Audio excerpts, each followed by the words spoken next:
छत्तीसगढ़ के पावन धरा पर धमतरी जिला के अंतर्गत ग्राम जोरा तराई में आयोजित त्रिदिवसीय सत्संग समारोह के प्रथम दिन के इस अपराह्नकालीन सत्संग सभा में हमारे बीच सनातन संस्कृति की विरासत को समझाने एवं उसको कैसे संरक्षित रखा जाए, इस विषय पर चर्चा करने के लिए हम लोगों के बीच में त्रिदेव के रूप में तीन महानुभाव, जिसमें दो देव हैं एक देवी है, वो पधारे हैं। परम आदरणीय श्री रूप नारायण सिन्हा जी,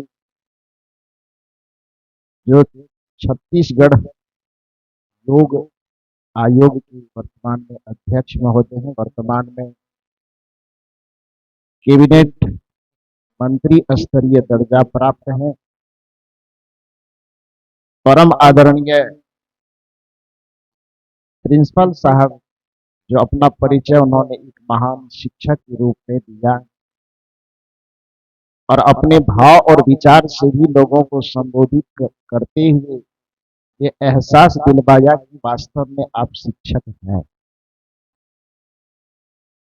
और जिस देवी की चर्चा हम लोग कर रहे हैं, श्रीमती गीतेश्वरी साहू जी, अध्यक्ष जनपद पंचायत कुरूद। एक बार इन तीनों महानुभावों के लिए जोरदार ताली बजा करके।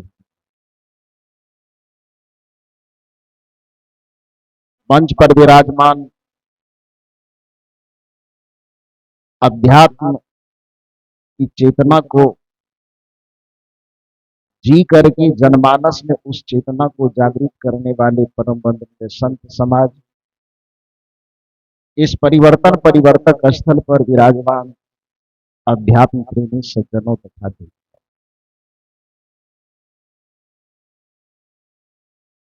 बड़ी सुंदर चर्चा हम लोगों के सामने की जा रही। हिंदी साहित्य के मूर्धन्य विद्वान जयशंकर प्रसाद ने कहा है, जो भरा नहीं है भावों से, जिसमें बहती रसधार नहीं, वह हृदय नहीं है पत्थर है, जिसमें स्वदेश का प्यार।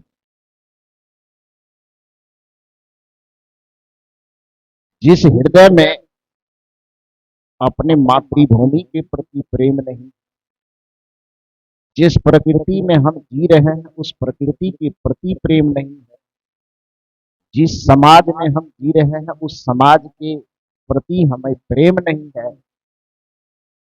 नैतिक दायित्वों के निर्वहन करने की हमारे अंदर भावना नहीं है, जिस मातृशक्ति से हमारा जन्म हुआ है उस मातृशक्ति के प्रति हमारे हृदय में आदर भाव नहीं है, तो सच कहा जाए कि हम मनुष्य कहलाने की योग्य। इस भारत भूमि का नाम भारत इसलिए था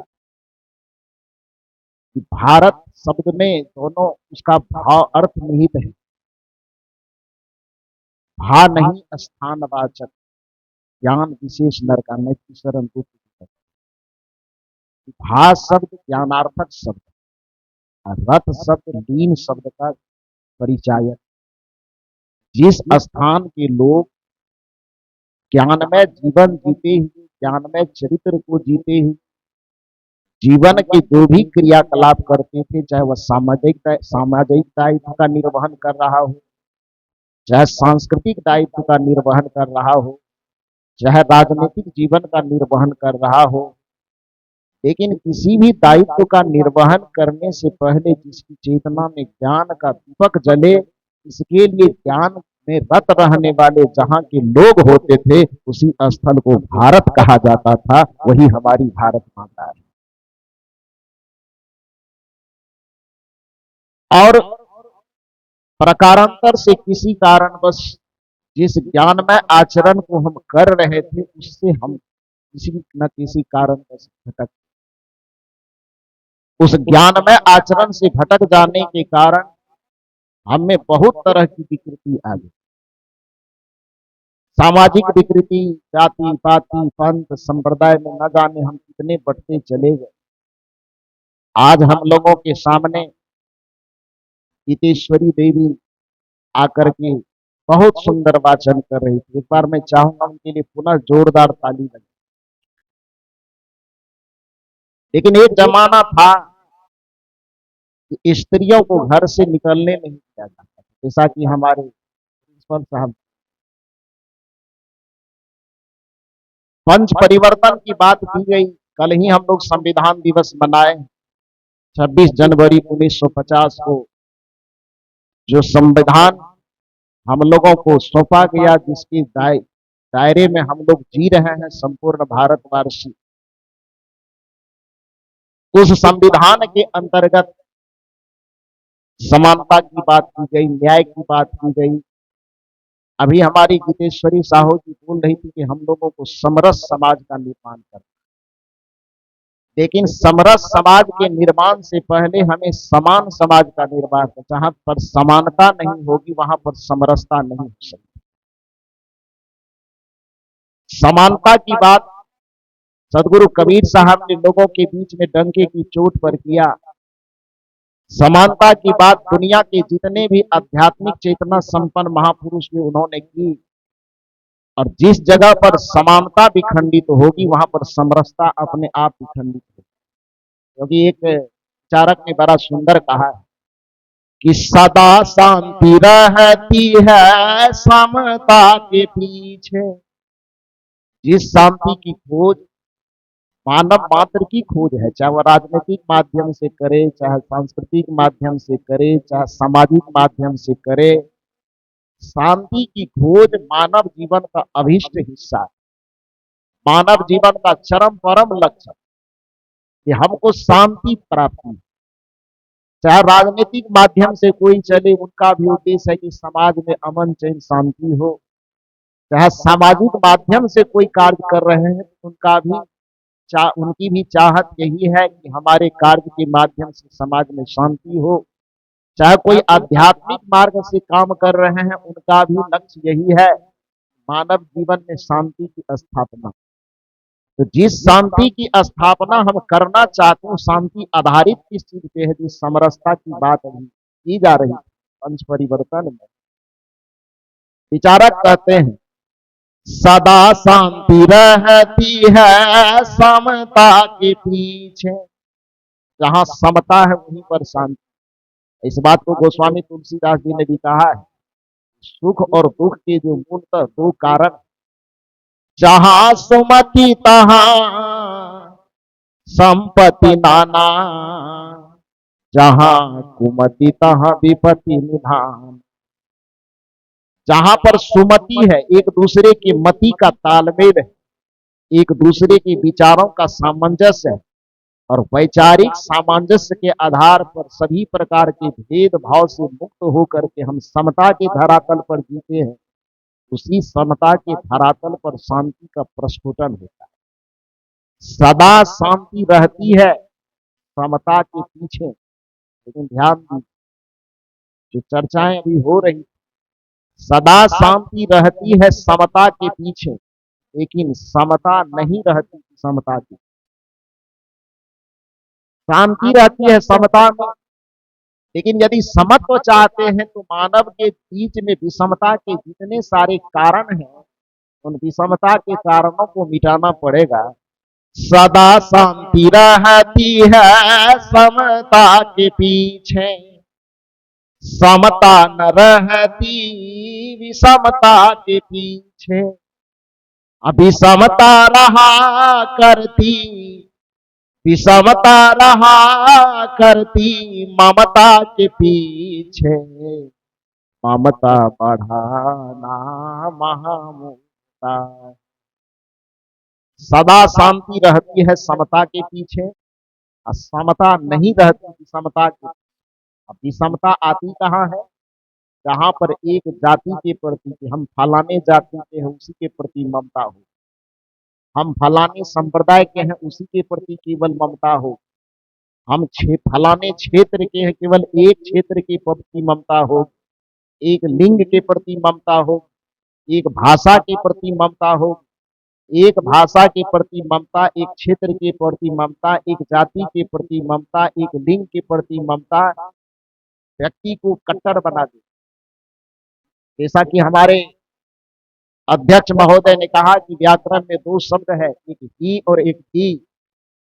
ही शब्द हमको यह बोध कराता है कि इसके अलावा दूसरे की कोई गणना नहीं, और ही शब्द वैकल्पिक शब्द है जो यह कहता है कि आपके अलावा भी दूसरा कोई हो सकता है। और जहां पर व्यक्ति ही से छूट करके ही पर अटक जाता है वहां पर कट्टरता पैदा होती है।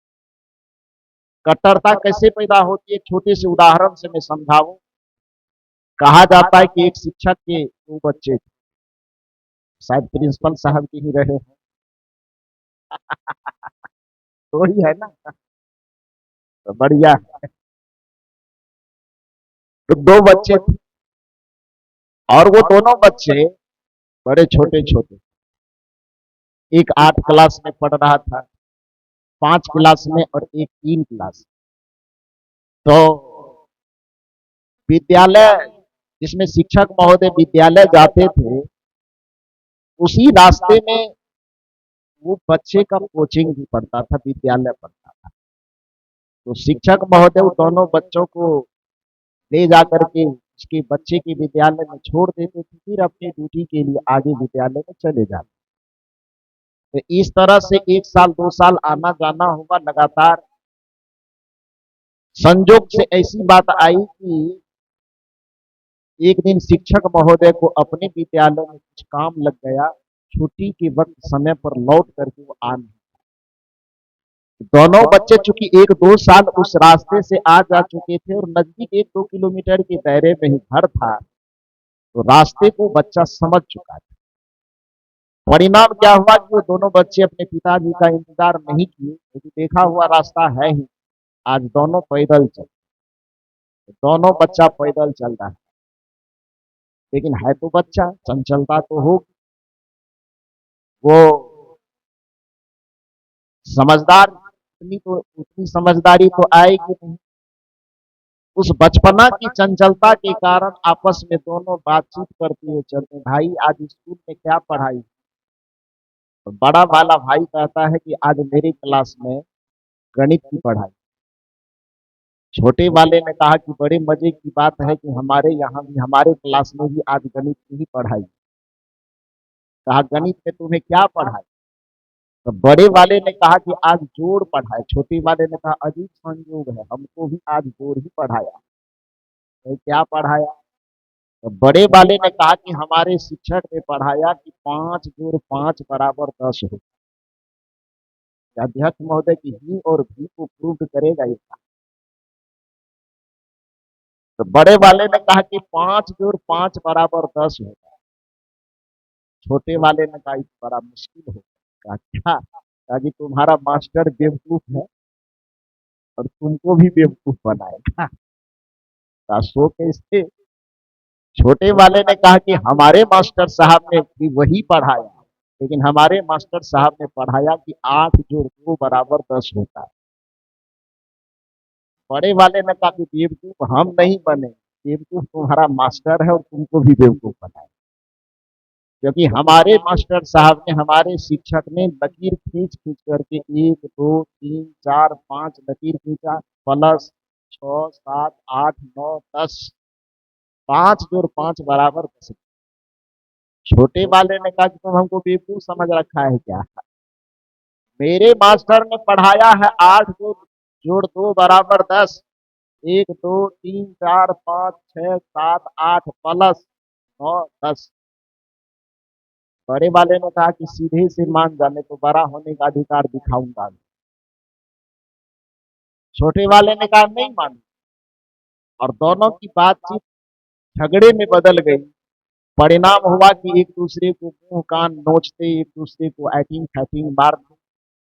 उससे काम नहीं चला तो थैले में बोतल रखा था, उसको वो दे मारा, उसको वो दे मारा। उससे भी काम नहीं चला तो नीचे से फूल उठाया, उसको वो फेंक दिया, उसके मुंह पर वो फेंक दिया। अब दोनों लथपथ पसीना और आंसू से लथपथ आके दरवाजे पर बैठा। दरवाजे पर बैठते बैठते तब तक में थोड़ी देर में प्रिंसिपल साहब भी पीछे से आ गए, और वहां पर जैसे पहुंचे दोनों बच्चे को रोते देखा। शिक्षक ने उस बच्चे से पूछा, क्यों रोते हो? कोई मारा रास्ते में? कहा, कोई दूसरा तो नहीं मारा, आपस में ही विवाद हो गया। विवाद का कारण क्या है?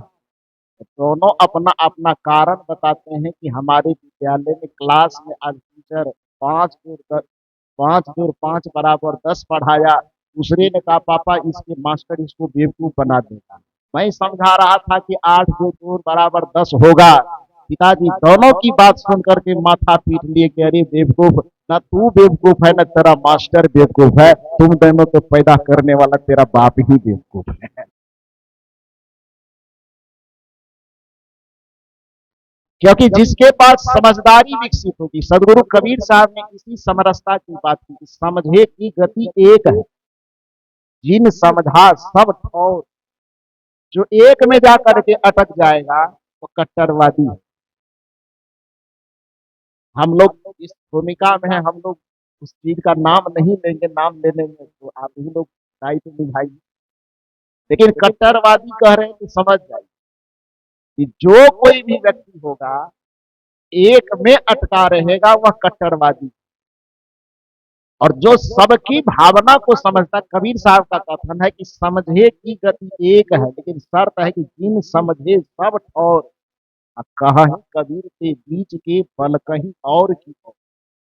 सदा शांति रहती है समता के पीछे। और जो इस समत्व को समझेगा वही व्यक्ति इस बात को समझ सकेगा, 5 जोड़ 5 ही 10 नहीं होता है, बल्कि 8 जोड़ 2 होता है। 7 जोड़ 3 भी 10 हो सकता है। यहीं पर जहां पर कांटा अटक गई तो कट्टरवादिता आएगी और विषमता का बीजारोपण। और ही से सड़क करके जब आप भी पर जाएंगे तब पता चलेगा कि केवल 5 जोड़ 5 ही 10 नहीं होता है, 7 जोड़ 3 भी 10 होता है, 2 जोड़ 8 भी 10 होता है, 9 जोड़ 1 भी 10 होता है, यहाँ तक कि 10 + 0 भी 10 होता है। 10 होने के केवल एक तरीके नहीं हो सकते, 10 होने के कई तरीके हो सकते हैं। उसी तरह से समता की स्थापना वहीं पर हो सकती है जहां पर हम सबके हृदय को समझ करके किसी का किसी भी भांति अपमान नहीं करके सबको एक मार्ग में जोड़ने के लिए, सबको समता के धरातल पर लाने के लिए, सभी पंथों का, सभी भाषा का, सभी वर्ण का, सभी वर्ग का एक तरह से सम्मान करते हैं, उसी जगह पर समता का निर्माण होता है और उसी जगह शांति की स्थापना होती है। सदा शांति रहती है समता के पीछे, समता न रहती विषमता के पीछे, विषमता रहा करती ममता के पीछे, ममता बढ़ाना महामूर्खता। इसलिए गुरुदेव की तो मैं निवेदन कर रहा था, वो समता की बातें वहां पर टिकेगी जहां पर समानता की बात। कल हम लोग संविधान दिवस मनाए, 26 जनवरी व्यतीत हुआ है। उस 26 जनवरी में जो संविधान दिवस मनाए, आप जानते हैं कि सदगुरु कबीर की विचारधारा में समता की बात तो है ही, लेकिन मैंने कहा समता की बात से पहले समानता की बात भी करना आवश्यक। और समानता कब आएगा? जब किसी भी तरह के भेदभाव को हम खत्म करें। आज से लगभग 600 वर्ष पहले, 625 वर्ष के आसपास सदगुरु कबीर साहब ने मानव समानता का डंका बजाया। जाति पाति के नाम पर जो भेदभाव था, इसको उखाड़ करके फेंकने का बिगुल भगवान बुद्ध के बाद सबसे पहले सदगुरु कबीर साहब। आज दुर्भाग्य की बात है कि हम विषमता जनित जितने भेदभाव हैं, उन विषमता जनित भेदभावों को समाप्त करने पर ही हम सामाजिक रूप से समरस हो पाएंगे, पारिवारिक रूप से समरस हो पाएंगे। तो वो बात समझिए, इतना घुमा फिरा के नहीं, समानता जब तक नहीं होगी तब तक समाज में समरसता की स्थापना नहीं हो सकती। अभी हम लोग यहाँ पर बैठे थे, वक्ताजन चले गए, इस चर्चा के दरमियान में अभी बड़ी सुंदर बात, भारत मां के वीर सपूतों का गुणगान किया जा रहा है और बच्चों के बीच में यह बातें हम लोगों के सामने लाई गई कि खूब लड़ी मर्दानी वह तो झांसी वाली रानी। ये अच्छी बात है, उन्होंने इस भारत भूमि के लिए अपने जीवन की कुर्बानी दी, अपने जीवन की कुर्बानी देकर के पूरे भारत के स्वाभिमान की रक्षा की। भारत की आजादी में उनकी अहम भूमिका है, निश्चित रूप से उनका स्मरण आदर के साथ होना चाहिए। खूब लड़ी मर्दानी वह तो झांसी वाली रानी थी, इससे कोई किसी को आपत्ति नहीं। लेकिन उसी झांसी की रानी के साथ साथ छाया के तरह चलने वाली जो झलकारी बाई थी, वो झलकारी बाई को कौन याद करेगा भाई? जो उनके झलकारी बाई न होती तो झांसी की रानी लक्ष्मीबाई लड़ाई कभी लड़ पाती क्या अंग्रेजों से?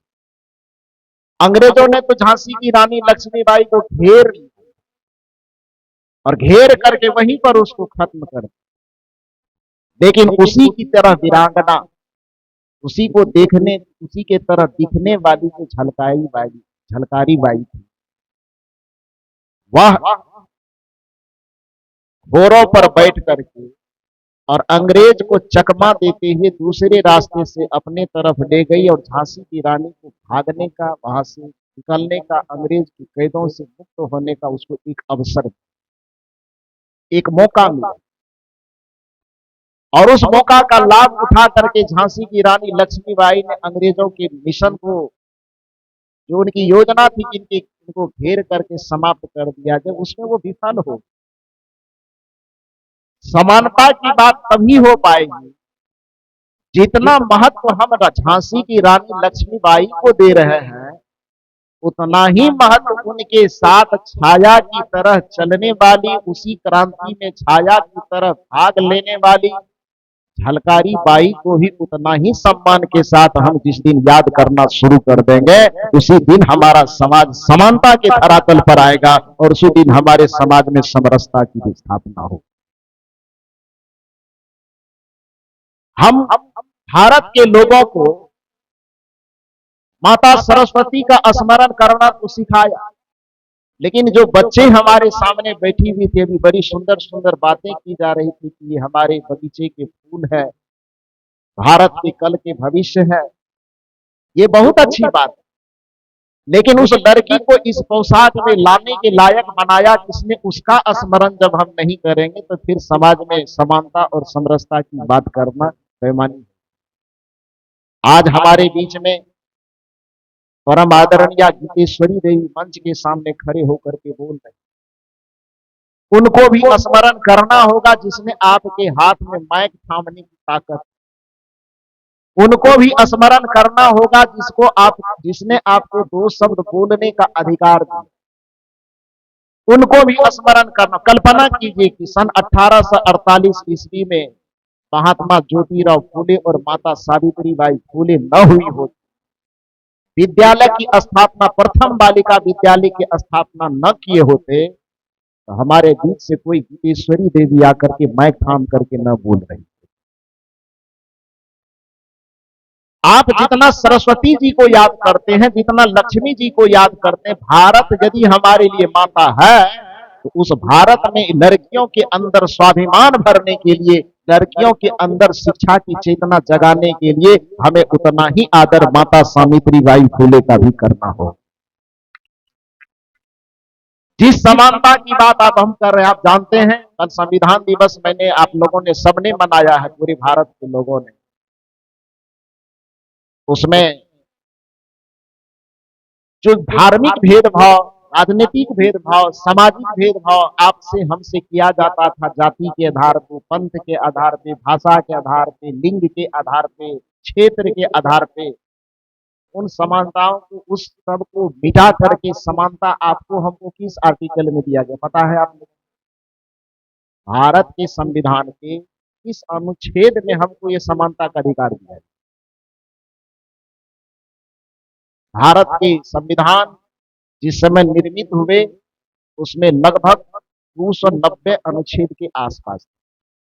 आज उसका संशोधन करते करते करते करते लगभग 470 से 90 के आसपास उनके अंदर अनुच्छेद है। जिस समय भारत का संविधान बना, भारत के संविधान के अनुच्छेद 13 में सबसे पहले बाबा साहब भीमराव अंबेडकर ने यह उसमें अंकित किया कि अब तक संविधान लागू होने से पहले, यानी 26 जनवरी 1950 से पहले भारत में धार्मिक आधार पर, जातीय आधार पर, सांप्रदायिक आधार पर, पंथ के आधार पर, भाषा के आधार पर, क्षेत्र के आधार पर असमानता पैदा करने वाले अब तक जितने नियम और कानून समाज में चल रहा है, आज 26 जनवरी 1950 यह संविधान लागू होने के बाद अब तक पूर्व में जितनी असमानता पैदा करने वाली, भेदभाव पैदा करने वाली नीति है, उनको आज 26 जनवरी 1950 से निरस्त किया जाता है और असमानता पैदा करने वाले किसी भी कानून को नहीं माना जाएगा। यह किसने लिखा? बाबा साहब डॉक्टर भीमराव अंबेडकर। लेकिन दुर्भाग्य की बात है, आप लोग टीवी देखते होंगे तो पता चलता होगा कि महाराष्ट्र के कल एक माननीय मंत्री ने 26 जनवरी के लिए झंडा फहराया और झंडा फहराते वक्त उन्होंने देश के हजारों लोगों का नाम लिया, लेकिन जिसके लिए वह संविधान दिवस मनाया जा रहा है, उस संविधान को लिखने वाले डॉक्टर बाबा साहब भीमराव अंबेडकर का नाम उन्होंने नहीं। समानता की बात कैसे कर पाए? और नाम नहीं लिया तो उसी की बीच में एक शेरनी के तरह दहाड़ने वाली जो पुलिस की नौकरी कर रही थी, जो उन्हीं माननीय मंत्री के सुरक्षा में लगी हुई थी, उनको यह बात अखरी और माइक पर जाकर के चिल्ला करके वो कहती है कि आप मुझे सस्पेंड कर दो, मुझे मंजूर। लेकिन जिसके उत्सव को मनाने के लिए, जिस ग्रंथ के, जिस संविधान के उत्सव को मनाने के लिए हम लोग यहाँ इकट्ठे हुए हैं, बाकी सब लोगों का नाम लिया जा रहा है, बाकी सब लोगों की जय जयकार की जा रही है, लेकिन जिसने उस ग्रंथ को, उस संविधान को लिखा है, न तो उसका एक बार भी नाम लिया जा रहा है, न उसकी एक बार जय जयकार की जा रही है। भला बताइए उसमें समानता कैसे आएगी, किस प्रकार से आए? तो हम लोगों के अंदर भी जो कुछ गड़बड़ियां है, अपने अंदर की गड़बड़ियों को भी हमें सुधारने की आवश्यकता है। अन्यथा हम केवल दूसरों पर चर्चा करते रह जाएंगे, उस चर्चा से वह फायदा होने वाला नहीं होगा जो फायदा हम अपने समाज में लाना चाहते, जो जागृति हम अपने समाज, चुकी उर्दू के एक शायर ने बड़ा सुंदर कहा है कि संभल सकता है वह शख्स जो अपनी खता को खता मानता है, संभल सकता है वह शख्स जो अपनी खता को खता मानता है, मगर उसका सुधरना तो मुमकिन नहीं है जो अपने ही मर्ज को दवा मानता है, जो अपने ही मर्ज को दवा मानता है, जो अपनी बीमारी को ही अपना श्रृंगार समझ ले, जो अपनी कमजोरी को ही अपना ताकत माने, उस आदमी को इस संसार में सुधारने का कोई उपाय है क्या? क्योंकि नीति यह कहती कि जो सोया हुआ आदमी हो उसको जगाने का उपाय हो सकता है, ये हल्का झकझोरिए, आवाज लगाइए, जग जाए। लेकिन जो आदमी जग करके सोने का नाटक कर रहा हो, उसको जगाने का क्या उपाय? कैसे जगाएंगे? नहीं जगा पाएंगे। अभी हमारी जो श्रीमती गीतेश्वरी साहू जी, बड़ी सुंदर बात उन्होंने किया कि हमें विदेशी चीजों का बहिष्कार करके हमें निश्चित रूप से स्वदेशी को अपनाना, ये अच्छी बात है। लेकिन स्वदेशी जो आज जो दुनिया से आप और हम दुनिया के प्रगति के क्षेत्र में जीने के लिए प्रतिबद्ध हैं, आप उन स्वदेशी चीज के निर्माण के लिए काम क्या कर रहे हैं? आप जो मोबाइल चला रहे हैं, आप बताइए कि मोबाइल का कौन सा पार्ट आपके हमारे देश में बनने के लिए तैयार है? स्वदेशी की नारा हम खूब लगाएंगे, लेकिन आप बताइए कि जिस यूट्यूब में आप मोबाइल में यूट्यूब में दुनिया भर के समाचार को देखते हैं, क्या हमारे देश में बना है? जिस फेसबुक को चला करके हम दुनिया भर के समाचार को जानते हैं, सोशल से जुड़े हुए हैं, समाज से जुड़े हुए हैं, क्या वो फेसबुक आपने हमने बनाया है? जिस व्हाट्सएप से हम एक दूसरे को 1 मिनट में समाचार भेज देते हैं, बताइए कि क्या वह हमारे देश में बना है? व्हाट्सएप आप नहीं बना रहे, फेसबुक आपके यहाँ नहीं बना है, यूट्यूब आपके यहाँ नहीं बना है, ट्विटर आपके यहाँ नहीं बना है, मोबाइल के पार्ट्स आपके यहाँ नहीं बनते। क्यों नहीं बनते? इसलिए नहीं बनते क्योंकि आप वैज्ञानिक चेतना के विकास के बजाय आप मंदिर में कुत्ता भी बीमार पड़ता है उसको भी भगवान बना देते।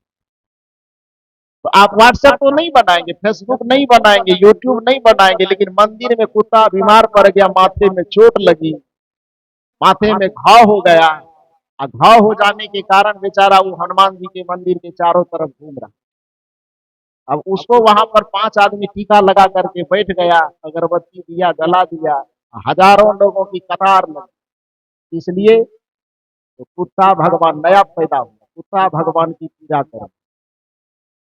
अब जिस बेचारे को उस प्राणी को बीमारी है, हालांकि बाद में तो पता चल ही गया, बाद में दिल्ली से डॉक्टर भेजे गए, डॉक्टर आया, देखा, चेक किया, तो चेक करने के बाद पता चला कि कोई चमत्कार नहीं बल्कि उसके माथे में चोट लगी, किसी ने मार दिया होगा माथे, जिसके कारण उसके माथे में सूजन बढ़ गया।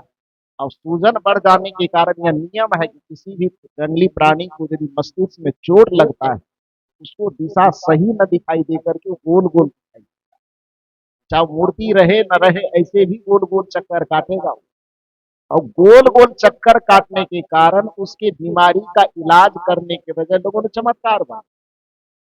तो आप सोचिए कि आपकी चेतना का स्तर कितना गिरा हुआ है, जिस चेतना के स्तर में बीमारी को भी आप चमत्कार बना देते हैं, जिस चेतना में आप बीमारी का इलाज न करके उस बीमारी के भी चमत्कार बना करके आप उसे एक देवता का रूप दे देते हैं, वहां पर हम अपने देश, सभ्यता और संस्कृति को कैसे समझ पाए? हमारे अपने अंदर के, हमारे समाज के अपने अंदर के भी जो गड़बड़ियां है, उन गड़बड़ियों को दूर करने का हमें कोशिश करना होगा।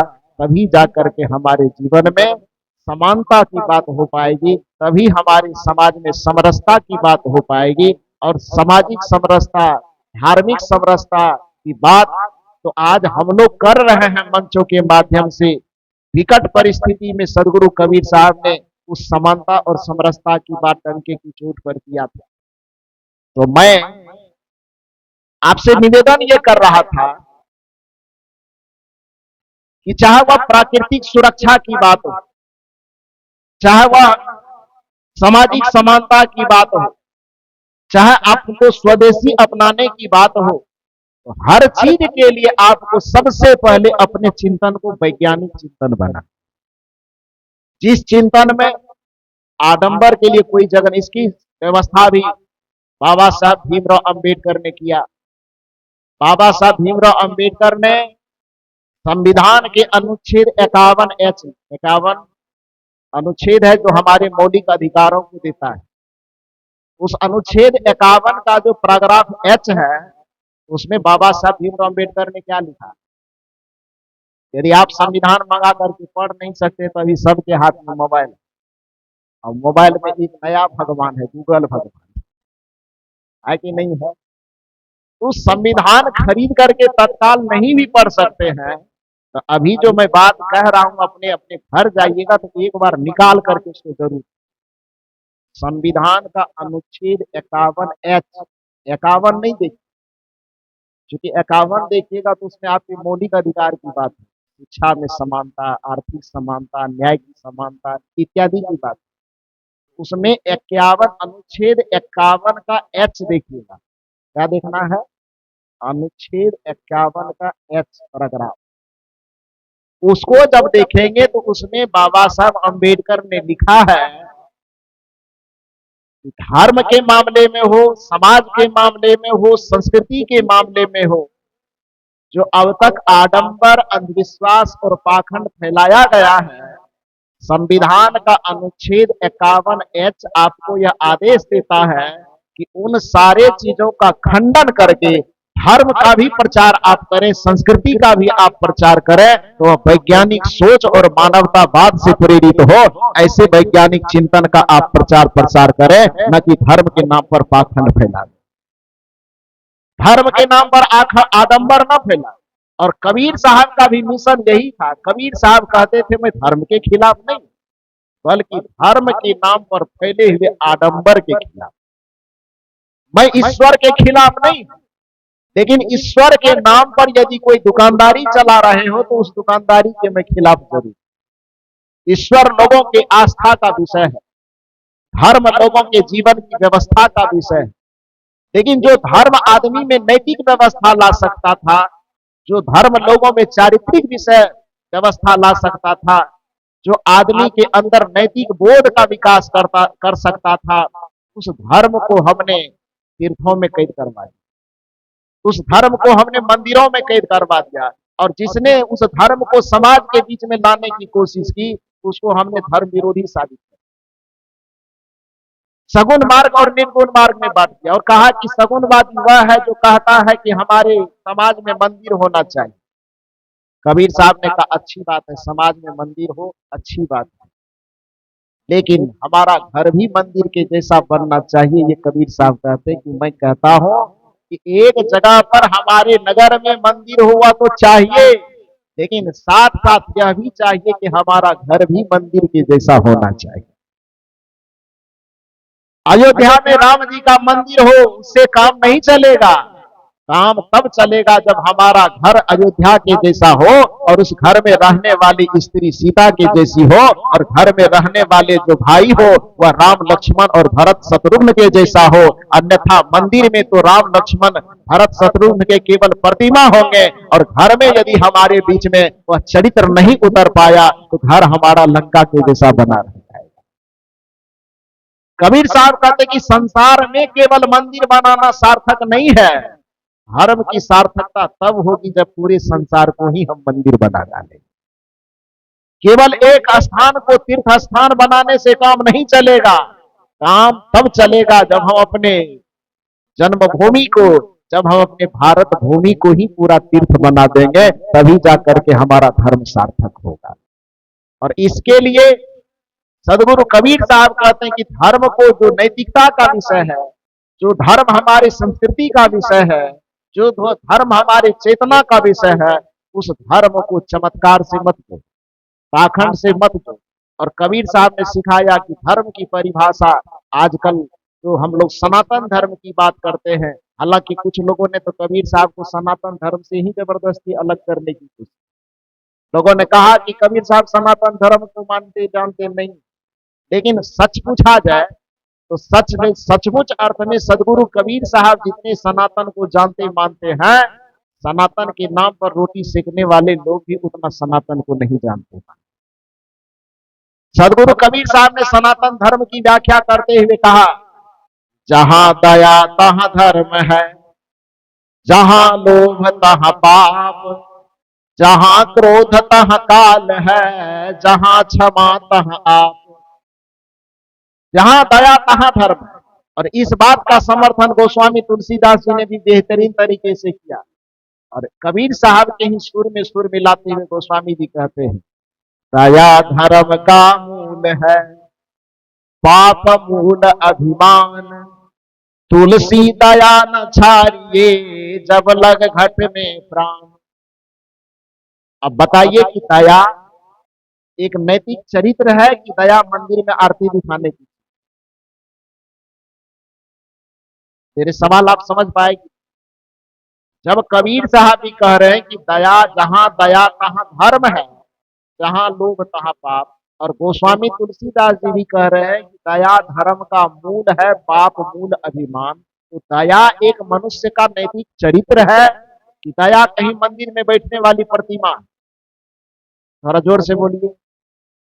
जब गोस्वामी तुलसीदास जी से पूछा जा रहा है कि सनातन धर्म की व्याख्या कैसे करेंगे आप, गोस्वामी तुलसीदास जी कहते हैं, धर्म न दूसर सत्य समाना, आगम निगम पुराण बखाना। कबीर साहब को तो तुरंत आरोप लग जाएगा, तू कबीर पंथी सब ऐसी के धर्म का खंडन कर। लेकिन गोस्वामी तुलसीदास जी जब कह रहे हैं कि धर्म न दूसर सत्य समाना, आगम निगम पुराण बखाना, सत्य के समान इस धरातल पर दूसरा कोई धर्म नहीं है, यही आगम निगम पुराण वेद शास्त्र सब में इसी का बखान। ये कौन कहते हैं? गोस्वामी तुलसीदास। सवाल आप लोगों से यह है, ये बताइए कि सत्य एक नैतिक चरित्र है कि सत्य की कोई प्रतिमा बना करके आरती दिखाई जाए? क्या है सत्य? चरित्र है ना जी, उसको धारण न करना पड़ेगा, केवल दिया अगरबत्ती दिखाने से काम चल जाए। गोस्वामी तुलसीदास जी से पूछा गया कि धर्म की दूसरी कोई भी परिभाषा हो सकती है क्या? गोस्वामी तुलसीदास जी ने कहा हाँ हो सकती, बताता। गोस्वामी जी कहते हैं, परम धर्म श्रुति विदित अहिंसा, पर निंदा सम अघन सा। गोस्वामी जी कहते हैं कि मेरी दृष्टि में सनातन धर्म है परम धर्म। परम शब्द पर ध्यान दीजिए, धर्म के साथ परम शब्द दिया। परम माने जो आखिरी सीमा हो, इसके बाद दूसरा कुछ नहीं। परम धर्म श्रुति विदित सा, श्रुति मन वेद, वेद सनातन धर्म का आधार। परम धर्म श्रुति विदित अहिंसा, वेद अथवा सनातन धर्म में जो विदित धर्म है, जो जानकारी वाला धर्म है, वह धर्म का नाम अहिंसा है। आपसे सवाल यह है कि अहिंसा एक नैतिक चरित्र है कि अहिंसा कोई मूर्ति है? क्या दिखाया? क्या है? अहिंसा नैतिक चरित्र है ना? लोगों को लगा, जो पूछने गया था उसको लगा कि कहीं गड़बड़ जगह तो नहीं आ गया। फिर गोस्वामी को देखा, चेहरा पहचाना जाना लग रहा है, ठीक ही जगह पे आए। फिर पूछा, गोस्वामी जी धर्म का कोई तीसरा परिभाषा भी दे सकते हैं क्या? गोस्वामी जी ने कहा कि हाँ दे सकता हूँ। कहा तीसरी बार बोली, हो सकता है 2 बार में आपसे थोड़ा मिस हो गया, बढ़िया से नहीं दे पा रहे, तीसरी बार में। गोस्वामी जी कहते हैं, परहित सरिस धर्म नहीं भाई, पर पीड़ा सम नहीं अधमाई। परहित सरिस धर्म नहीं भाई। परहित मन क्या होता है? दूसरे का भला करने के समान दूसरा कोई धर्म नहीं। सरिस मन समान, परहित सरिस, सरिस मन समान, समकक्ष, बराबर। परहित सरिस धर्म नहीं भाई, पर पीड़ा सम नहीं अधमाई। इसका भावार्थ यह हुआ, दूसरे का भला करने के समान दूसरा कोई धर्म नहीं है, और दूसरे का बुरा करने के समान, दूसरे को कष्ट पहुंचाने के समान, दूसरे को पीड़ा पहुंचाने के समान दूसरा कोई अधर्म नहीं। अब सवाल यह होता है, दूसरे का भला करना ये मनुष्य का नैतिक चरित्र है कि दूसरे का भला करना कोई मंदिर में स्थापित प्रतिमा है? क्या है? एक नैतिक चरित्र है। तो धर्म की व्याख्या चाहे आप सगुण के मार्ग से करो, कि धर्म की व्याख्या आप चाहे निर्गुण के मार्ग से करो, चाहे धर्म की व्याख्या आप कबीर के माध्यम से करो, कि धर्म की व्याख्या आप तुलसी के माध्यम से करो, क्या फर्क पड़ता है? वह धर्म की व्याख्या कभी आपको आडंबर तक नहीं ले जाती, वह धर्म की व्याख्या आपको कभी पाखंड तक नहीं ले जाता, वह धर्म की व्याख्या आपको चरित्र से नैतिक होने की शिक्षा देता है। लेकिन दुर्भाग्य है कि आपको नैतिक होना थोड़ा कठिन लगता है। आपको ऐसा भगवान चाहिए तो आप पाप भी करते रहो, जा करके पाभर लड्डू चढ़ा दो और आप पाप से मुक्त हो। कबीर साहब कहते हैं मैं ऐसे धर्म के खिलाफ।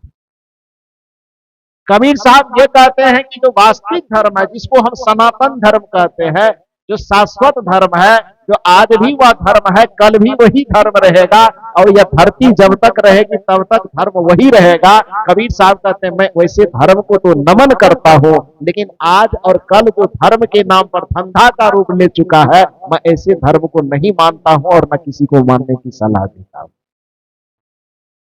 सदगुरु कबीर साहब कहते हैं कि जो आज बने और कल बिगड़ जाए, आज बने और कल मिट जाए, आज किसी और रूप में दिखे और कल किसी और रूप में दिखे, मैं उसको धर्म मानने के लिए तैयार नहीं, क्योंकि धर्म का सीधा सा अर्थ है, त्रि धातु से धर्म शब्द की निष्पत्ति होती, धारणात इति धर्म, जिसे अपने चरित्र में धारण करके हम सामान्य से महान हो सकते हैं, उसी को धर्म कहा जाता है। जिस नैतिक चरित्र को धारण करने पर श्री राम दशरथ के पुत्र से मर्यादा पुरुषोत्तम श्री राम हो गए, उस चरित्र को हम धर्म कहें। और वह चरित्र क्या है? उस चरित्र का पहला लेखा जोखा यही है कि प्रातः काल उठी के रघुनाथा। कौन कौन मंदिर में नवाब वही माता बताइए। प्रातः काल उठी के रघुनाथा, किस किस मंदिर में जाकर के नवाब वही माता? तब राम जी का धर्म यह है नैतिकता। और यदि यह नैतिकता आप में आ गई, प्रात काल उठ के रघुनाथा, मात पिता गुरु नावही माथा, ये नैतिक धर्म हमको सिखाया गया, लेकिन हमने श्री राम जी के चित्र और मूर्ति के सामने जीवन भर अगरबत्ती दिखाते रह गए, और राम जी से जो नैतिक चरित्र हमको ग्रहण करना चाहिए उसको हमने ग्रहण किया है। कैसे हमारी चेतना का विकास हो, कैसे हम समझ पाएंगे कि देश क्या है, संस्कृति क्या है, सभ्यता क्या है, स्वाभिमान क्या है, परिवर्तन क्या करना, किस चीज का परिवर्तन करना। और बाहर से केवल परिवर्तन करेंगे और अंदर यदि परिवर्तित नहीं हो सका तो उसका परिणाम बड़ा भयंकर हो। परिणाम क्या होता है कहानी में सुनाऊं। कहा जाता है कि एक जगह पर रामलीला का कार्यक्रम दिखाया जा रहा है, कोई मेला लगा होगा, थोड़ा विस्तृत तरीके से रामलीला दिखाई जा रही होगी। तो लगभग 1 महीने का वो रामलीला का कार्य, उसके लिए जो कमेटी थी वह लोगों से फीस भी लिया करती। फीस 1-2 महीना पहले ही जमा करवा लिया गया था, एडवांस बुकिंग जिसको कहते हैं। तो लोग एडवांस बुकिंग कर करके वो देखने के लिए आते थे रामलीला। भीड़ बड़ी रहती थी। संजोग की बात हुई कि लीला दिखाते दिखाते दिखाते दिखाते लगभग उस दृश्य तक पहुंच गई लीला, जहां पर हनुमान जी अशोक वाटिका में जाकर के सीता जी के सामने प्रस्तुत होते, और उनको भूख लगी थी, तो उसमें क्या कहते हैं, अशोक वाटिका को तोड़ फोड़ करके उछाड़ पुजार करके अक्षय कुमार आया, उसका वध हो जाना था। ये सारे दृश्य हो चुके। अक्षय कुमार का वध हो गया, सीता जी से वार्तालाप हो गई, अशोक वाटिका उजड़ गया। अब मेघनाद का आना था और हनुमान को बांध करके रावण के सम्मुख ले जाना था। संजोग यह घटना जिस दिन दिखाया जाने वाला था, उसी दिन हनुमान जी का कालाजार बुखार लगा। मत समझिएगा कि असली हनुमान जी को लगा, नाटक वाला जो हनुमान जी था उसको बुखार करे, बड़ी भयंकर बुखार थी, हाथ में दर्द, पूरा एकदम टेम्परेचर बढ़ा हुआ। और वो हनुमान जी ऐसी स्थिति में थे कि मंच पे जाके खड़ा नहीं हो सकता था। फिर तो पुजार पुजार वाला काम कैसे होता था। रावण के सामने खड़ा होना था तो थोड़ा संभल के खड़ा होना पड़ेगा, क्योंकि गोस्वामी तुलसीदास जी रावण का वर्णन ऐसा की है, चलत दशानन बोलत, और दशानन का शरीर भारी भरकम ऐसा है, प्रताप ऐसा है कि धरती पे चल रहा धरती पे, तो उसके सामने में हनुमान जी को खड़ा होना, थोड़ा संभल के खड़ा होना पड़ेगा। लेकिन बुखार के कारण खुद ही नहीं खड़े हो पा रहे हैं, और सामने में रावण हो गए तो और मुश्किल है बेचारे। अब बड़ी आफत आ गई। आयोजकों ने सोचा कि हम 1 महीना पहले से जो एडवांस बुकिंग ले लिए हैं लोगों से, यदि लीला सही तरीके से न दिखाई गई तो लोग मानेंगे नहीं, ईटा पत्थर फेंकेंगे, टमाटर फेंकेगा। तो इसके लिए क्या किया, उन्होंने खोजना शुरू किया और खोजते खोजते चालू किया कि भाई कोई ऐसा मिले जो अकल से भी हनुमान हो और शकल से भी, क्योंकि हनुमान जी की दो परिभाषा है हनुमान चालीसा में, जय जय जय हनुमान, जय हनुमान ज्ञान गुण सागर, जय कपीस तिहुँ लोक उजागर। बुद्धि के मामले में हनुमान जी का चरित्र चित्रण है कि जय हनुमान ज्ञान गुण सागर। अब बल के मामले में, ताकत के मामले में, रामदूत अतुलित बल धामा, अंजनी पुत्र पवन सुत नाम। तो बल के मामले में अतुलित बल होना चाहिए, अब बुद्धि के मामले में ज्ञान गुण दोनों का सागर हो। तो ऐसा वाला तो था हनुमान जी, लेकिन तो बुखार चढ़ गया है, करे तो करे क्या। तो खोज चालू हुई, ऐसा कोई हनुमान जी मिले। पूरे मार्केट में छान मारा तो कहीं बुद्धि वाला मिले तो बल वाला न, और कहीं बल वाला मिले तो बुद्धि के मामले में छटा जाए। बड़ा मुश्किल, क्या किया जाए।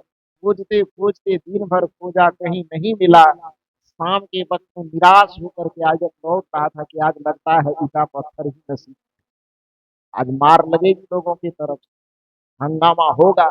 लेकिन ऐसा सोच करके निराश होकर के लौट ही रहे थे, जो जिस गेट पे नाटक जहां पर होता था, उस नाटक के गेट पर ही एक बेचारे हलवाई महोदय साहू जी महाराज जिलेबी छान रहे थे।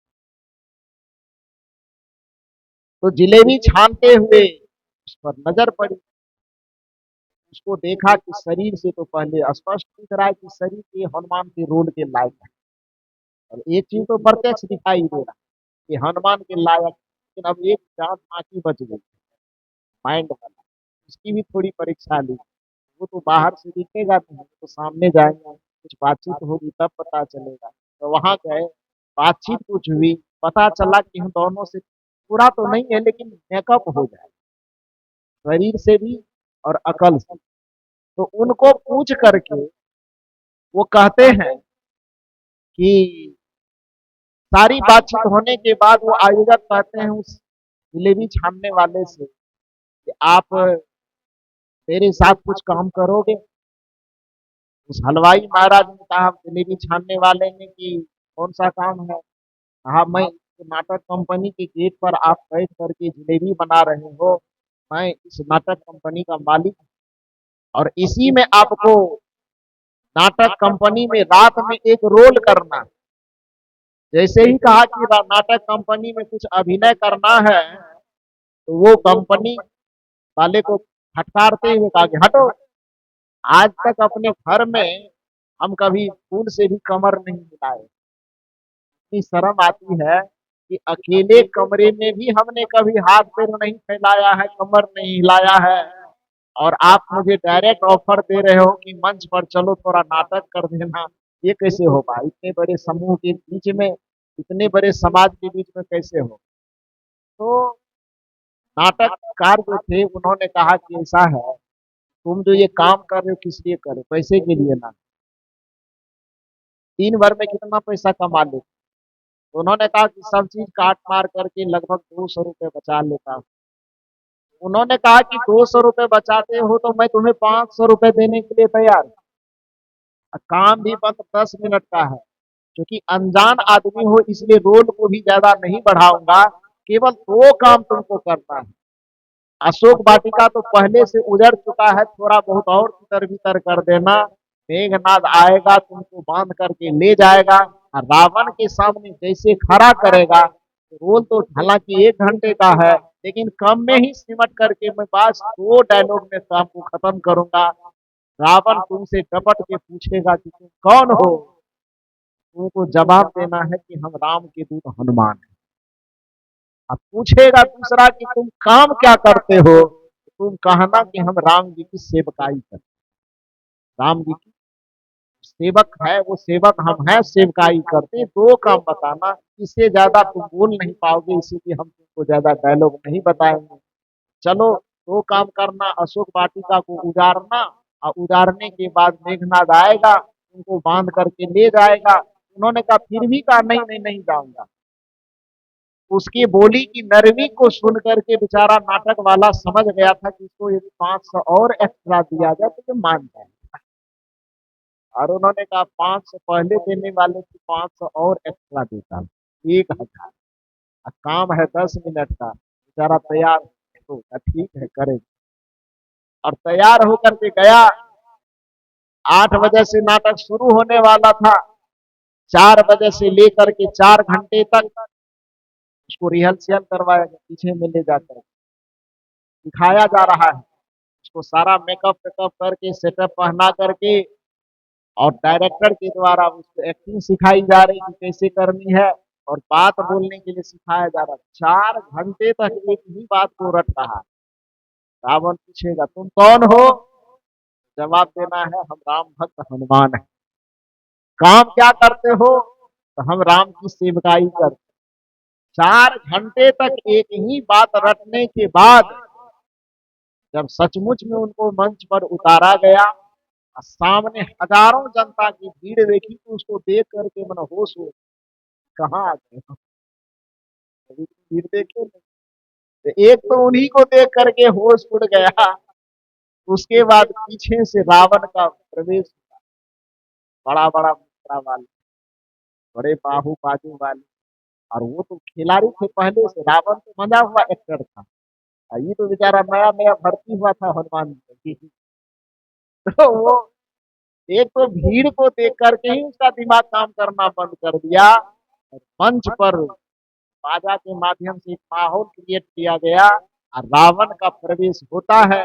क्योंकि वहां पर रावण को दहाड़ करके बोलना है, क्योंकि वो क्रोध में है, उसकी वाटिका उजड़ गई है, उसका अक्षय मारा बेटा जो था अक्षय कुमार, वो मारा जा चुका है।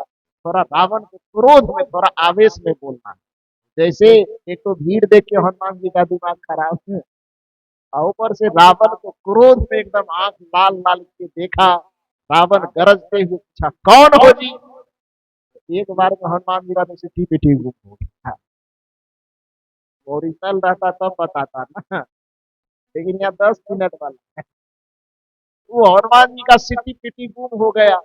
रावण को लगा कि इसके चलते तो नाटक खराब हो जाएगा, तो फिर एक बार रिपीट करके डबल पूछता है, कौन हो जी? अब डर के मारे बेचारा इतना अवाक हो गया था कि डायलॉग भूल गया। फिर तीसरी बार पूछता है, कौन हो जी? तो डर से थरथराते हुए कहता, मेरा नाम भगूसा है। बोला, क्या करते हो? बोला, आप ही के गेट पर जलेबी छानता हूं।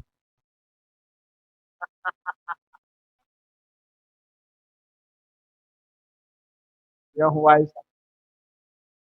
4 घंटे का जो डायलॉग रटवाया जा रहा था, हम राम भक्त हनुमान हैं, और हम राम की सेवकाई करते हैं। ये दो डायलॉग मात्र रावण के सामने में आने पर भूल क्यों गया? तो इसलिए भूल गया कि बाहर से केवल हनुमान बना, कुछ देर के लिए वह राम का भक्त बना था। अब भीतर से तो बेचारा जान नहीं रहा है कि हम क्या करें। जलेबी छान, जलेबी बना। तो भीतर का संस्कार जो है उसका, वो जलेबी बनाने वाला संस्कार है। अब बाहर से थोड़ी देर के लिए वह सुधर करके क्या बन गया है? हनुमान जी। तो बाहर का सुधार आंतरिक सुधार तक यदि नहीं पहुंचे, फिर समय आने पर वो बाहरी परिवर्तन भी कोई परिवर्तन ज्यादा महत्व नहीं रखता। अंदर अंदर का परिवर्तन आवश्यक है, और अंदर का परिवर्तन तब तक नहीं आएगा। बड़ी सुंदर बात आपने की, समरसता की बात में आपसे बहुत सहमत हूं। लेकिन समरसता जिस धरातल पर खड़ा होगा, उस धरातल का नाम है समानता। उस समानता का अभाव अपने ही समाज में देखे जा रहे हैं। आंतरिक कमजोरी है कि हम समानता को पूर्ण नहीं कर पा रहे। जो आज तक हम लोग नारा लगाते आ रहे थे, सुनते आ रहे थे, हम भी कह रहे थे कि हम बटेंगे तो कटेंगे, बात कर। अब सोचो, अभी 10 दिन पहले माननीय नरेंद्र मोदी जी के ही संरक्षण में एक कानून आया, यूजीसी का, विश्वविद्यालय के, आया है कि नहीं आया? शिक्षा से जुड़े हुए लोग जानते हैं। सौभाग्य से हम लोग भी शिक्षा जगत पीएचडी करने के उपरांत विश्वविद्यालय में मैं भी पढ़ाने जाता हूँ, विश्वविद्यालय से मैं भी पीएन मंडल यूनिवर्सिटी, वहां पढ़ाने का काम मेरा है। इस चीज के लिए हालांकि ये मंच पर हम लोग ये सब बात नहीं बोलते क्योंकि हम लोगों की दुनिया अलग है, लेकिन चूंकि चर्चा वह चली तो इसलिए उसमें बात तो करनी पड़ेगी। समरसता की बात हम लोग करते हैं। अब सोचिए कि जहां पर एक नारा हम लोगों के बीच बीच में घूम घूम करके चल रहा था कि हम आपस में बटे नहीं, चाहे पंथ के आधार पे हो, भाषा के आधार पे हो, क्षेत्र के आधार पे हो, एक कानून लाया गया। किस लिए लाया? उस कानून का मकसद यह था, जब यूजीसी को सरकार के माध्यम से जो आयोग गठित की गई और वह आयोग जाकर के कहा कि क्या पूरे देश के विश्वविद्यालयों में एससी, एसटी और ओबीसी, ओबीसी मतलब अदर बैकवर्ड कास्ट, उन लोगों के छात्रों को, एससी, एसटी और ओबीसी के छात्रों को 118% भेद झेलना पड़ता, गालियां झेलनी पड़ती। दूसरे लोग जो है, जो अपने आप को सामंतवादी समझते हैं, वह लोग गरीब घर के छात्रों की आलोचना करते हैं, जाति के नाम पर, क्षेत्र के नाम पर, तो पंथ के नाम पर, हर तरह से उसको कुचलने की, उसके मनोबल को तोड़ने की कोशिश करते हैं। यह सूचना यूजीसी को गई तो कमेटी गठित की गई थी कि पूरे देश के विश्वविद्यालयों में 118% विषमता झेलनी पड़ती है लोग। और उसके बाद फिर क्या हुआ? तब वह कमेटी ने एक कानून बनाया। आज से मात्र 10 दिन बनाया नहीं, कानून तो पहले से पास था, 2012 से ही लागू था वो। लेकिन उसी कानून में संशोधन ला करके एक नया चीज जोड़ा गया कि भाई, यदि अब कोई विश्वविद्यालय में कोई भी अपने आप को हिटलर समझ करके गरीब के बच्चों को जाति के आधार पर पोषने का काम करेगा, यदि क्षेत्र के आधार पर उसको अपमानित करने का काम करेगा, यदि पंथ संप्रदाय के आधार पर उसे भेद करने का काम करेगा, यदि उसकी भाषा के नाम पर उसकी आलोचना की जाएगी, तो प्रत्येक कॉलेज में, यूनिवर्सिटी में एक कमेटी गठित होगी, जो कमेटी को आलोचना करने वाले को, दबाने वाले को, कुछ उल्टा सीधा कहने वाले को दंडित करे। बताइए, ये समानता वाला कानून है कि आग लगाने? समानता वाला कानून है कि नहीं? मानव मानव के बीच में समानता पैदा करने वाला कानून है नहीं? हम कमजोर हैं, हमें कोई गाली देगा और कोई सामने में आकर के गार्जियन जो है वो हमको हिम्मत दे रहा है कि आपको गाली कोई देगा तो हम उसको दंडित करें। ये समानता की बात है कि नहीं? यदि कोई, हम जा रहे हैं यहाँ से, मान लो कि कोई राजस्थान पढ़ने के लिए जा रहा है, बिहार का रहने वाला अकेला छात्र है, उसके माँ बाप घर में है, विद्यार्थी अकेले पढ़ना गया है, और वहां पर जाने के बाद यदि राजस्थान में कोई कहे कि छत्तीसगढ़ से यहाँ क्यों आया है, और उस कारण से उसको जलील करे, और वहां यदि वह सरकार गारंटी दे कि आपको यहाँ पर क्षेत्र के नाम पर छत्तीसगढ़, बिहार, झारखंड इत्यादि के नाम पर कोई जलील करेगा, तो सरकार कहती है कि मैं आपके साथ खड़ा हूं। ये कानून बनना चाहिए कि नहीं बनना? और यदि ये कानून बनाया है, जो अब तक समानता समरसता की बात हम लोग कर रहे हैं, इस कानून के खिलाफ एकाएक खड़ा, भला बताओ कि जिस एकता की बात और आप हम कर रहे हैं वो कैसे होगी? अपने अंदर के इस कमजोरी को जब तक हम खत्म नहीं करेंगे, तब तक हमारा भाषण केवल माइक तक सीमित रहेगा, साउंड बॉक्स तक सीमित रहेगा, लोगों के कान तक सीमित रहेगा, लेकिन लोगों के हृदय तक वो समानता और समरसता नहीं पहुंच पाएगी। लोगों के अंदर यदि समरसता को जगाना चाहते हैं, तो मेरा निवेदन यह होगा कि थोड़ी समानता की भी बात करनी पड़ेगी।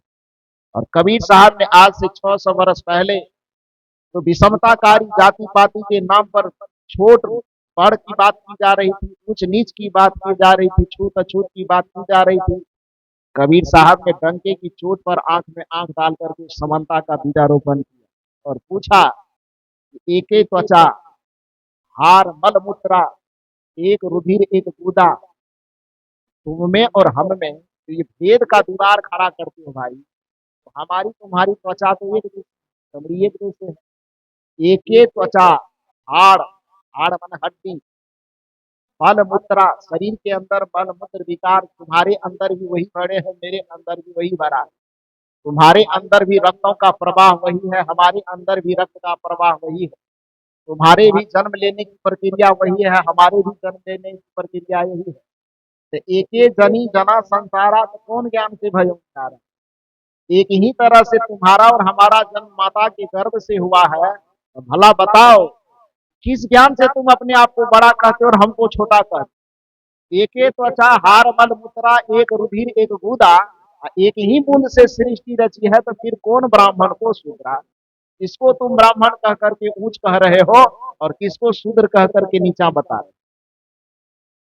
आज के इस वैज्ञानिक जमाने में भी नाम लेना ठीक नहीं है, लेकिन बड़े बड़े अपने आप को धर्म के आधार पर जो कथाकार कहते हैं, आप देखिए जाकर के टीवी के चैनलों में, कहता है आज के इस 2026 में आने के बावजूद भी जहां पर वैज्ञानिक चिंतन का विकास होना चाहिए, वो कहते हैं कि सूत्रों के घर में पति और पत्नी के, स्त्री और पुरुष के संजोग से बच्चा उत्पन्न होता था। लेकिन प्राचीन काल में हमारे ब्राह्मणों के वर्षों दूर रहने के बावजूद भी जंगल में तपस्या करते थे और पति लोग यहाँ से मंत्र पढ़ देते थे, तो वहां हमारे घर की पत्नियों को गर्भ था। बताइए तो ये कौन सा वैज्ञानिक सोच है। और जब तक इन अवैज्ञानिक धारणाओं को दिमाग से खत्म नहीं किया जाएगा, अपने आप को दूसरे से श्रेष्ठ साबित करने के चक्कर में आप क्या भूल जाते हो कि हम बात कौन सी कर रहे हैं। एक ही प्रकार से माता पिता से आपका हमारा सबका जन्म होता है, इसलिए जन्म के आधार पर किसी को किसी से भेद नहीं करना चाहिए। कबीर साहब डंके की चोट पर कहते हैं कि एक एक त्वचा, हार मल मूत्रा, एक रुधिर एक गुदा, एक बूंद से सृष्टि रची है, को ब्राह्मण को शूद्रा। उसी में से एक आदमी जवाब देने के लिए खड़ा हुआ और कबीर साहब से पूछा कि ठीक है, जन्म तो एक ही तरीका से हुआ, लेकिन रंग में थोड़ा अंतर है। कोई गोरा है, कोई काला है, कोई मोटा है, कोई पतला है, कोई नाटा है, कोई लंबा है। कबीर साहब ने कहा कोई ना, फिर समानता पर तुमको लाना चाहते। यदि तुम ये कहते हो कि रंग के आधार पर किसी से भेद करना चाहिए, यदि तुम्हें ऐसा लगता है कि किसी के मोटा और पतला होने के आधार पर भेद किया जाना चाहिए, यदि तुम्हें लगता है कि किसी क्षेत्र के आधार पर भेद किया जाना चाहिए, तो कबीर साहब ने कहा कि मैं कोई भी ज्ञान केवल मौखिक नहीं समझाता, थोड़ा प्रैक्टिकल में समझने की कोशिश करो। और प्रैक्टिकल में समझाने के लिए कबीर साहब कहते क्या है, जाओ यदि बगल में कहीं हो तो कुछ कुछ गाय को ले आओ। गाय, गौ माता जिसको हम लोग कहते हैं, तो कहा कि उस गौ माता को ले आओ, लेकिन ध्यान रहे कि वह अलग अलग रंगों का होना चाहिए। कोई उजला वाला हो, कोई गाय काली वाली हो, कोई चितकबरी हो, कोई और दूसरे कलर का हो। लगभग 10 कलर की गाय यदि मिले तो 10 रंगों की गाय को आप कहीं से पकड़ करके लाओ। लाया गया 10 प्रकार के गायों और कहा अब क्या करना चाहिए, 10 प्रकार के जो रंग अलग अलग रंग है उसके 10 रंग वाली अलग अलग गायों के दूध को दूहो। दूध को दूह लिया गया।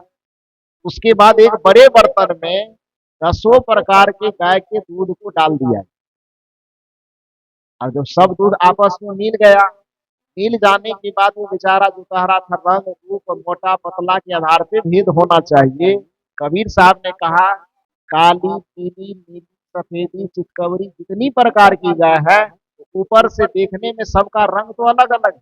कोई लंबी गाय है, कोई छोटी गाय है, कोई मोटी गाय है, कोई पतली गाय है, कोई चितकबरी गाय है, कोई काली गाय है, कोई गोरी गाय है, कोई और किसी रंग का गाय है। लेकिन सभी गायों से जो दूध दूही गई और उस सब दूध को एक बड़े बर्तन में जाकर के मिला दिया और उसके बाद रंग रूप के आधार पर भेद करने वालों को कबीर साहब ने कहा इधर आओ, इस बड़े से डब्बे में जो हमने सब गायों का दूध एक में मिलाया है, अब इसमें से निकालो कि इस डब्बे में काली गाय का दूध कौन है और उजली गाय का दूध कौन सा है, मोटी वाली दूध का गाय कौन सा दूध कौन सा है और पतली वाली गाय का दूध कौन सा है। दूध को थोड़ा सा अलग निकालो, निकाल पाएगा कोई? कोई भी आदमी इतना वीर बहादुर है कि अनेक तरह के गायों से दुही गई दूध को यदि एक बर्तन में मिला दिया जाए तो उस दूध को अलग करने का कोई उपाय है? सदगुरु कबीर साहब ने कहा कि ये अभागे आदमी, क्यों हर तरह से भेद पैदा कर रहे हो, समाज को तोड़ो मत, समाज को जोड़ो। और समाज को जोड़ने के लिए तुम्हारी दृष्टि गाय के रंग और रूप पर नहीं होनी चाहिए, तुम्हारी दृष्टि गाय के दूध पर होनी चाहिए। और कबीर साहब कहते काली पियरी दूहु गाई, तीरक का शब्द है काली पियरी दूहु गाई, साकर दूध देहु गिर गाई। ये समता और समानता की बात। और जब ये समता और समानता स्थापित होगी तभी समरसता की स्थापना होगी। सदगुरु कबीर साहब कहते काली पियरी दूहु गाई, साकर दूध देहु गिर गाई। जैसे काली पीली गायों को दूहने के बाद भी उसके दूध को एक बर्तन से अलग नहीं कर सकते हो, उसी तरह से रंग के रूप में हम अलग हो सकते हैं, रूप के मामले में हम अलग हो सकते हैं, काले गोरे के रूप में हम अलग हो सकते हैं, क्षेत्र के आधार पर हम अलग हो सकते हैं, भाषा के आधार पर हम अलग हो सकते हैं, लेकिन राष्ट्रवादी के रूप में, मानवतावादी के रूप में यदि हमको निहारा जाएगा तो हम एक हैं और हमको एक ही बन करके रहना चाहिए। यही सदगुरु कबीर साहब का चिंतन है, ये सदगुरु कबीर साहब कहना चाहते। तो बड़ी सुंदर बात, बड़ी सुंदर चर्चा हम लोगों के समक्ष प्रस्तुत की गई। समानता की बात, समरसता की बात, परिवर्तन की बात जो अभी हम लोगों के सामने हो रही, वस्तुतः यही जीवन का सार है। हमें परिवर्तन को स्वीकारना चाहिए। वह परिवर्तन कब स्वीकार होगा? जब अपनी कमजोरी को हम समझेंगे। मैंने पहले कहा कि संभल सकता है वह शख्स जो अपनी खता को खता मानता है। कपड़े में गंदा लगा हुआ है, जब तक उस गंदगी पर हमारी दृष्टि नहीं जाएगी फिर इस कपड़े को दोबारा हम साफ कैसे करेंगे?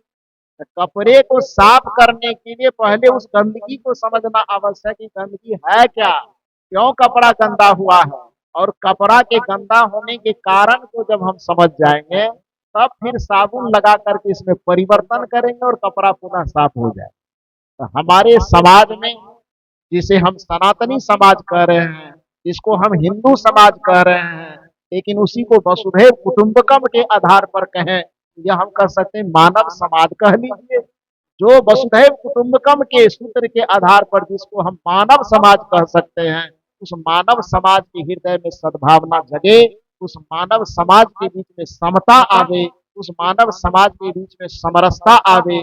उस परिवर्तन के लिए सबसे पहले वह कारण खोजना होगा जिन कारणों से हम आज समरसता के बगैर विषमता को जी रहे हैं। जिस कारण के कारण हम लोग अभी एक होते हुए भी अनेक चीजों में बटे हुए हैं, जिस कारण के वजह से हम जाति पाति पंथ संप्रदाय के आधार पर बटे हुए हैं, वह कारण केवल एक है, सच्चे धर्म को न जानना। वह कारण केवल एक है, सनातन संस्कृति को न जानना। वह कारण केवल एक है, जो नैतिकता का विषय है उसको हम आडंबर का विषय बना देते हैं। जो पूजा चरित्र का विषय है उस पूजा को केवल हम मंदिर तक कैद करना चाहते हैं। वस्तुतः पूजा केवल प्रतिमाओं की नहीं होती, पूजा चरित्र का होता है। राम जी के भी प्रतिमा के सामने, कृष्ण की प्रतिमा के सामने, बुद्ध की प्रतिमा के सामने, कबीर साहब की प्रतिमा के सामने हम इसलिए झुकते हैं क्योंकि उस प्रतिमा को जीने वाला जो चरित्र है वह चरित्र बहुत महान है। यदि उस चरित्र में महानता न आती तो फिर उस चरित्र के माध्यम से चित्र को पूजा न जाता। तो हम भी यदि धार्मिक होना चाहते हैं तो अपने चरित्र में नैतिकता को समाहित जरूर करें। हम भी यदि महान होना चाहते हैं तो अपने चरित्र में समता को धारण करें। हम भी अपने चरित्र को महान बनाना चाहते हैं तो हर नैतिक आदर्श जो मानवीय आदर्श हो सकता है उसको जीने का प्रयास करें। तभी हम सच्चे अर्थ में धार्मिक भी हो पाएंगे, तभी सच्चे अर्थ में हम समानता और समरसता की जो बात कर रहे हैं वस्तुतः हमारा हृदय भी समानता और समरसता को जी पाएगा, और तभी हम सच्चे अर्थ में शांति का उपभोग कर पाएंगे। आप लोग इतना देर तक शांति चित्त एकाग्र होकर के मेरी बातों को धैर्य पूर्वक सुने, इसके लिए आप सबों को बहुत बहुत साधुवाद, बहुत बहुत धन्यवाद देता हूँ। आप सबों को बहुत बहुत साधुवाद धन्यवाद देता हूँ। मंचासीन समस्त पूज्य संत गुरुजनों के चरणों में कोटि कोटि नमन वंदन करते हुए, दर्शक दीर्घा में विराजमान समस्त देव एवं देवियों के हृदय में स्थित परमात्मा को सादर नमन वंदन करते हुए मैं अपनी वाणी को यहीं पर विराम देता हूँ।